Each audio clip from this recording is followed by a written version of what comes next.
Olá pessoal, nós estamos aqui com a professora Mayra, professora do corpo docente da Facnopar, aqui de Apucarana. Hoje nós vamos falar um pouquinho com ela sobre os direitos dos idosos, né? Essas pessoas tão importantes, tão valorosas para a nossa sociedade, né? Nós faremos umas perguntinhas aqui para ela, para que nós compartilhemos o conhecimento dela e junto ao nosso público do Lions e da Facnopar, tá certo? Tudo bem, professora Mayra? Como a senhora está? Tudo bem, muito obrigada pelo convite. É um tema muito interessante, né, professora? E com muitas questões a serem debatidas, né, a respeito do idoso e o direito do idoso, né? Nós temos várias modificações da legislação, várias dúvidas também, os idosos possuem várias dúvidas do que é direito, o que não é direito, o que pode ser feito, o que não pode. E agora com a pandemia também várias coisas novas. Poxa, né? É verdade, né? Tantos transtornos aí e tantas alegrias também somadas nesse período, né? Então tá certo. Professora, eu estive vendo no teu currículo que a senhora é mestre em Direito da Personalidade, né? Isso. E a gente aqui do Lions nos preocupamos tanto com a questão da cidadania. Como incluir o idoso na sociedade, garantir uma dignidade? O que a senhora pensa sobre isso?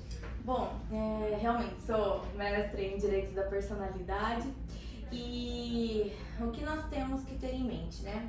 O idoso, assim como todas as outras pessoas, mas na fase da melhor idade, né? Alguns direitos eles precisam ser modificados para dar uma qualidade de vida, uma dignidade para aquele idoso, né? Que tanto trabalhou, tanto contribuiu para o Estado e agora, de certa forma, o Estado tem que trazer um benefício para o idoso. Então, por conta dessas questões, o idoso, nós temos acima de 60 anos, e também o super idoso, acima de 80 anos, tem algumas diferenças aos demais que não possuem essa idade, para que seja possível o mínimo de dignidade garantida a eles. Tá certo.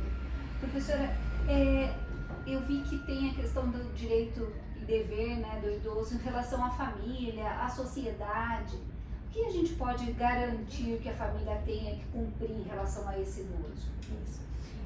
Então, a família tem o dever de amparo ao idoso e o amparo, quando a gente fala em amparo, é tanto amparo afetivo quanto amparo financeiro também.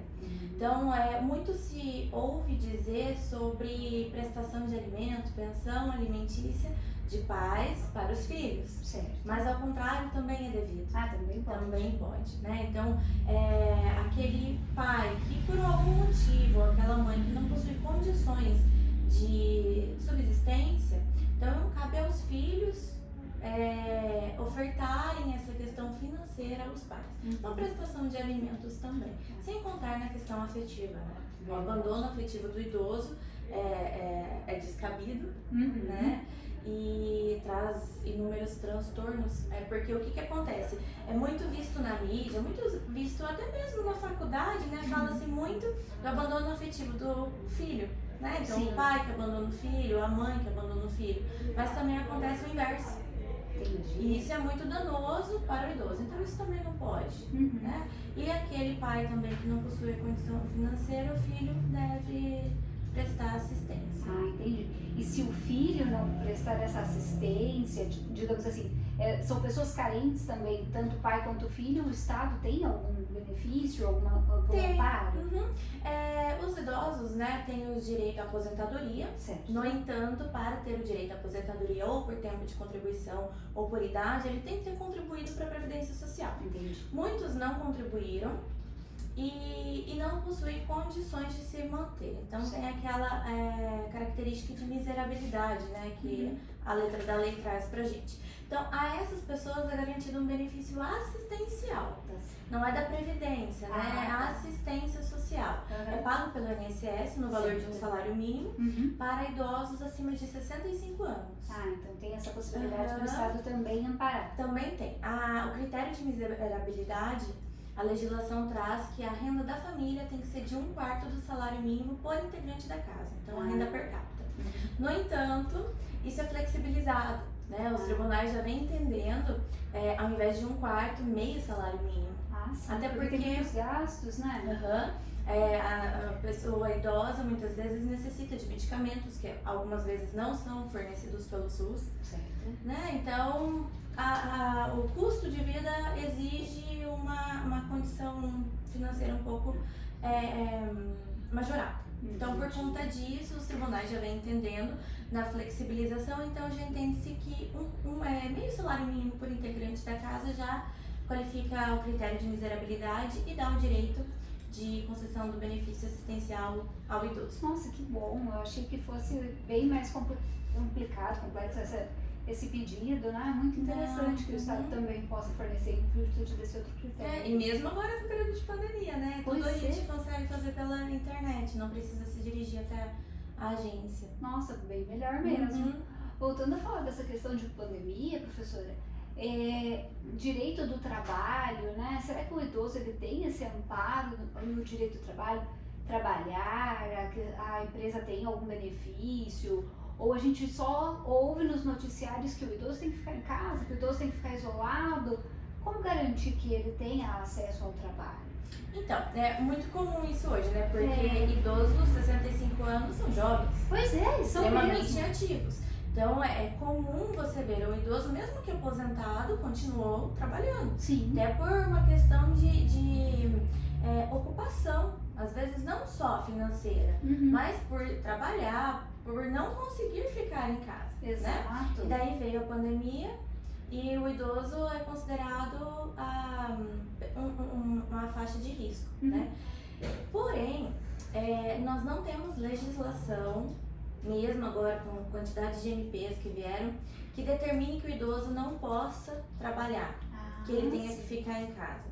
Então fica numa situação complicada para a empresa também, porque se a empresa determinar que o idoso fique em casa, ela não pode descontar isso do salário dele. Pois é. Né? E o INSS também não vai suportar esse salário porque o idoso não está afastado por uma doença. Então fica nesse impasse. Mas o que acontece? Quando a gente fala de trabalho, meio de trabalho, qual que é o dever do empregador? É garantir a saúde e segurança dos seus empregados. Tá certo. Então, se dentro daquele ambiente laboral não tem como idoso ter a preservação da sua saúde, é importante que ele fique sim afastado e que a empresa garanta a sua remuneração. No entanto, possuem várias modalidades que podem ser feitas. O trabalho remoto, né? O idoso pode trabalhar da sua residência, pode ser concedido férias, pode ser feito banco de horas para trabalhar lá no futuro. Então, não é um valor que o empregador perde, desembolsa e não tem a prestação de serviço. É só uma questão de ajuste. Né? Interpretar a lei com boa fé, bons olhos. Sim, né? Trabalho em casa, banco de horas. Isso. São boas atitudes, né? Até porque a gente começou esse bate-papo nosso falando da questão da dignidade, né? Tirá-lo do trabalho, eu acho que feriria muito, né? Sim, só se realmente não tiver condições, né? Então nós temos várias alternativas a serem adotadas para preservar a saúde, não só do idoso, mas de todos os empregados, né? Mas hoje com foco no idoso, para garantir a saúde dele e o bem-estar. Professora, já que a gente está falando da questão da saúde, e a questão de plano de saúde, ainda mais para o idoso, pode majorar, pode retirá-lo porque completou a idade? Como que funciona essa questão do plano de saúde? Não pode, né? Do mesmo jeito assim, não é porque o cidadão, né, aquela pessoa virou idoso que ele tem que perder condições garantidas a ele, né? Isso fere a dignidade da pessoa, isso é uma discriminação àquela pessoa. Então não é porque ele fez 60, fez 65 anos ou fez 80 que o plano de saúde vai dizer, olha, não vou renovar o seu plano de saúde, ou vou majorar o seu plano de saúde de uma forma abusiva. Não pode. Tá? Do mesmo jeito que, por exemplo, o empregador não pode demitir o empregado pelo fato dele ter se tornado idoso. Entendi. Né? Tá certo. Bom, e para finalizar, professora, já que a gente está aí falando de pandemia, falando da dignidade, falando da questão da cidadania, né? Ano eleitoral, como que a gente vai fazer, né? com essa questão aí do voto e principalmente do idoso votante, né?